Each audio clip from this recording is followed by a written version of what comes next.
Et le chef de la diplomatie française est en visite officielle en Iran. Jean-Yves Le Drian va tenter de sauver l'accord sur le nucléaire iranien.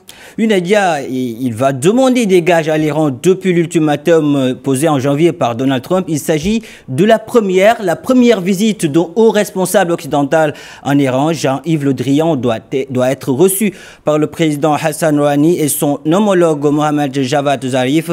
Durant cette visite, la question syrienne sera également abordé. En effet, dans un entretien téléphonique hier, le président français Emmanuel Macron a demandé à son homologue iranien d'exercer les pressions nécessaires sur le régime syrien pour faire cesser les attaques contre la population de la Ghouta orientale.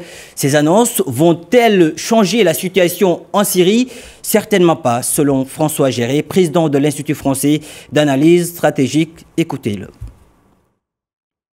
Opérations militaires qui ont lieu à l'heure actuelle en Syrie, dans la zone de la Ghouta, correspondent à la volonté du régime syrien de reconquérir la totalité de cet espace et d'éliminer toute espèce d'opposition, quelle qu'en soit la nature.